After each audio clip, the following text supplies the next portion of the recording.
hindari gigitan nyamuk dengan tidur memakai kelambu atau obat nyamuk lainnya. Nah, sebelum kita memperdalam lebih tentang 3M+, kita mengetahui dulu apa yang dimaksud dengan kegiatan memberantas jentik nyamuk. Next. Yang dimaksud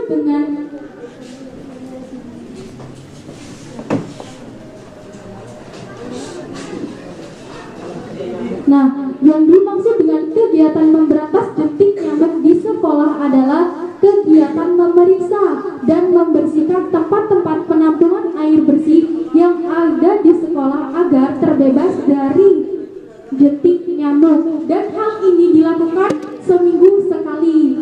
Mengapa perlu memberantas jentik nyamuk di sekolah dengan kegiatan 3M+?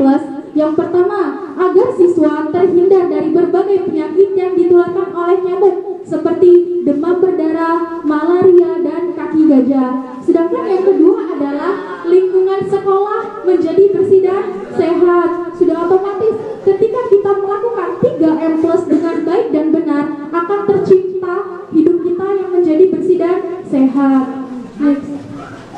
Nah, yang keenam nih, tidak merokok di sekolah. Tentu kita ada tanda tanya besar ya, mengapa rokok itu dilarang. Dari yang kecil sampai yang dewasa, yang tua pun rokok itu dilarang. Karena dalam rokok tersebut, dalam rokok itu sendiri mengandung berbagai banyak racun, beribu-ribu racun yang ada di dalam rokok. Tentu kita bertanya, apa saja sih racun yang ada di dalam rokok sehingga rokok itu dilarang sekali? Yaitu racun yang ada di dalam rokok adalah yang pertama, satu batang rokok mengandung 4.000 bahan kimia dan 43 senyawa tersebut terbukti dapat menyebabkan kanker. Dan bahan utama rokok yang pertama adalah nikotin, karbon monoksida, dan tar. Apa sih itu nikotin? Nikotin yaitu suatu bahan senyawa yang dapat merusak jantung dan bisa menyebabkan perokok menjadi kecanduan. Dan yang ketiga, tar. Tar merupakan bahan kimia beracun yang dapat menyebabkan kanker, terutama kanker paru-paru. Selanjutnya, karbon monoksida merupakan gas beracun yang mengakibatkan otak, jantung, dan organ tubuh yang penting menjadi kurang oksigen. Selanjutnya, bahayanya merokok. Tentu kita kalau sudah ada racun berarti ada bahayanya. Apa sih bahayanya? Yaitu dapat menderita kanker, penyakit jantung dan pembuluh darah, batuk-batuk menahun, kelainan kehamilan, kerusakan gizi, dan kehilangan pendengaran. Dan yang kedua itu, selain dapat menyebabkan penyakit, juga memberikan pengaruh pada pikiran, perasaan, dan tingkah laku perokok, seperti menjadi ketagihan, kemudian ketergantungan, dan pada perokok tinggi dan menjadi gaya hidup, misalnya supaya tampak gagah, tampak maco, atau trendy, modern. Padahal itu semuanya salah. Itu merupakan hidup yang tidak sehat. Sama saja apabila kita menghisap rokok, sama saja kita memasukkan racun ke dalam tubuh kita, sehingganya tubuh kita, organ-organ kita tidak dapat berfungsi secara normal seperti biasanya. Selanjutnya, nah, perokok itu dibagi menjadi dua. Perokok dibagi menjadi dua. Yang pertama, perokok aktif. Perokok aktif adalah orang-orang yang menghisap rokok setiap hari secara terus-menerus atau rutin. Nah, yang kedua, perokok pasif ialah orang yang tidak merokok tetapi menghisap asap yang dihembuskan oleh orang yang sedang merokok. Perokok pasif dapat menderita penyakit yang sama dengan yang diderita oleh perokok aktif, bahkan lebih berbahaya karena tidak adanya kekebalan tubuh yang terbentuk dalam tubuh perokok pasif tersebut. Dan perokok pasif saat racun itu masuk ke dalam tubuh, dan itulah yang dinamakan dengan perokok pasif. Nah, tentu kita bertanya-tanya ya, bagaimana sih agar kita terhindar dari bahayanya rokok, bahkan asapnya.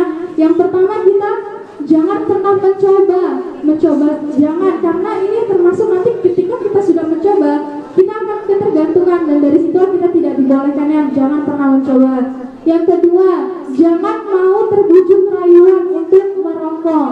Dan yang ketiga, berani bilang tidak kalau kalau ada yang menawari kita rokok.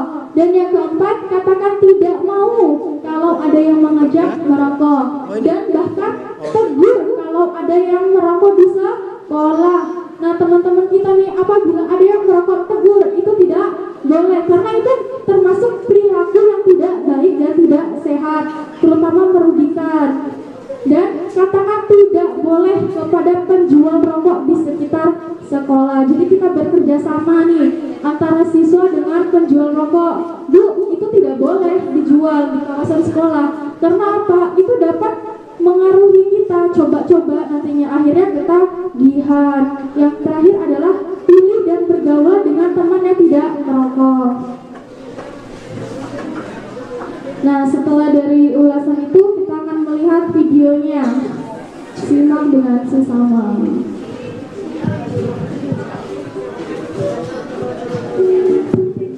Apa itu rokok? Rokok adalah bakal sindung kertas dan ini ada di filter. Satu batang rokok mengandung 15 mg racun. Itulah contoh berbagai macam racun yang terkandung di dalam rokok. Rokok dapat menyebabkan penyakit kanker paru-paru, kanker kandung, kanker ginjal, kanker mulut, dan yang paling parah adalah serangan jantung. Perokok dibagi menjadi dua jenis. Yang pertama adalah aktif, dan yang kedua adalah pasif. Perokok aktif adalah orang yang secara langsung menghisap rokok. Sedangkan perokok pasif adalah orang yang tidak sengaja menghisap asap rokok. Indonesia adalah negara kelima yang mengkonsumsi tembakau tertinggi di dunia dengan jumlah 192.000 ton pada tahun 2010. Dari data tersebut dipastikan perokok di Indonesia pada tahun 2011 mencapai angka 23% dan meningkat pada tahun 2012, 2013, 2014 mencapai angka 35%. Dari tingginya perokok di Indonesia, Kementerian Kesehatan mendata jumlah korban meninggal akibat rokok pada tahun 2011 mencapai angka 293.000 jiwa, dan pada tahun 2012 329.000 jiwa, 2013 409.000 jiwa, dan pada tahun 2014 455.000 jiwa. Jadi bisa dipastikan korban akibat rokok akan berkurang malah meningkat. Jadi mematikan rokok sebelum orang mati. Sekian dan terima kasih.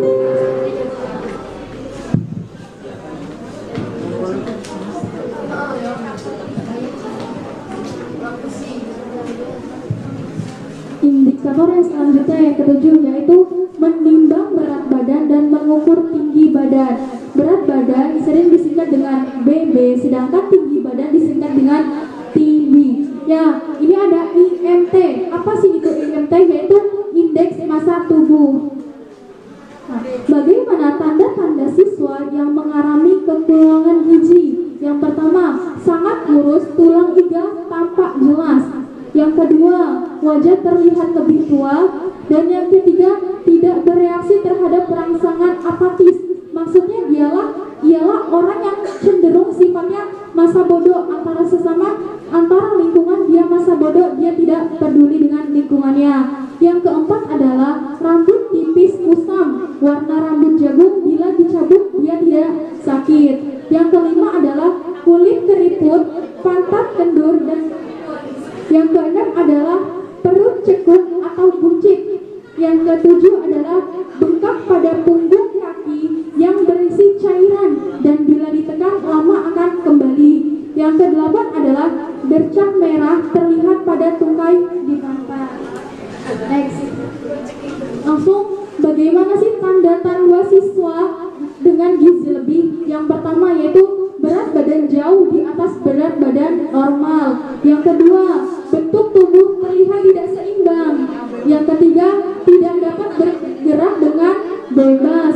Yang keempat, nafas tersengal-sengal jika melakukan kegiatan dan mudah lelah. Karena hal ini diakibatkan karena dalam porsi dia, tubuh dia semakin besar dan otomatis sistem pernapasan dia yang dibutuhkan juga besar. Tetapi dia tidak bisa untuk mendapatkan angka seperti itu, jadi dia nafasnya tersengal-sengal. Yang kelima adalah malas melakukan kegiatan karena sudah banyak makan, mau melakukan apapun dia capek, jadi akhir-akhirnya ujung-ujungnya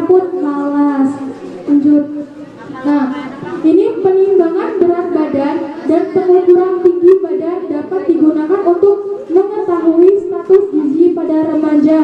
Nah, ini adalah rumus indeks massa tubuh. Nah, rumus indeks massa tubuh itu mempunyai berat badan dibagi tinggi badan. Misalkan berat badannya 55, tinggi badannya 160, dibagi hasilnya berapa? Misalkan dia umurnya 18 tahun, tapi dia